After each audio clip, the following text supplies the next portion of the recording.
Nonton Ina Health dari rumah aja.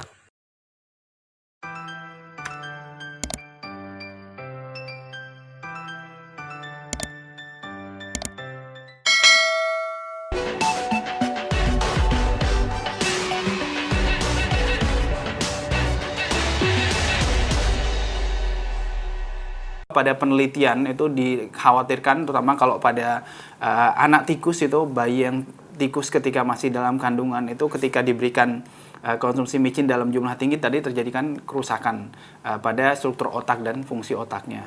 Mitos versus fakta memberi kebenaran yang nyata.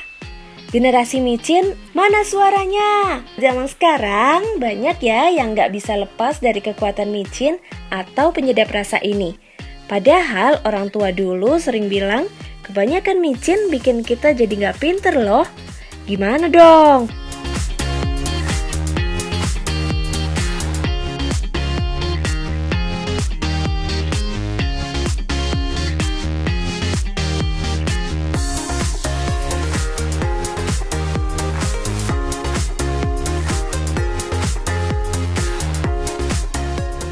Gak jarang kita menyebut micin sebagai bagian dari keajaiban bahan masakan, karena kandungan di dalamnya akan menimbulkan rasa yang umami.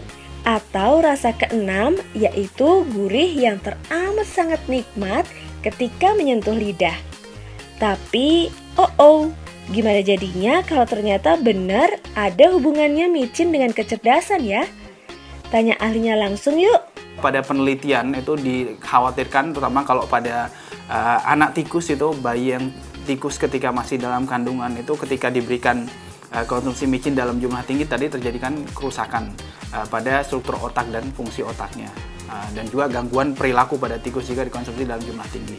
Tapi pada manusia itu, penelitian yang dilakukan khusus pada manusia itu sudah menunjukkan bahwa konsumsi micin dalam jumlah tinggi sekalipun itu dia tidak meningkatkan kadar glutamat yang dikhawatirkan bisa merusak fungsi dari otak atau gangguan kerja otak seperti normal. Nah, glutamat ini bahan salah satu utama yang ada di dalam micin yang secara alami diproduksi oleh tubuh kita juga.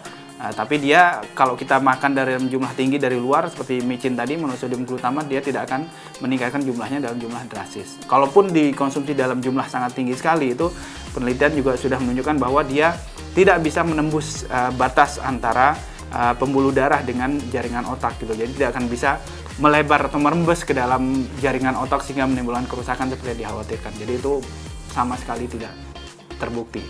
Jadi itu adalah mitos belaka.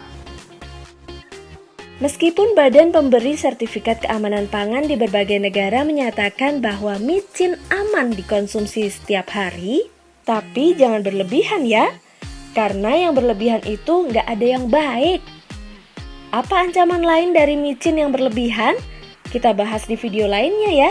Mitos versus fakta memberi kebenaran yang nyata.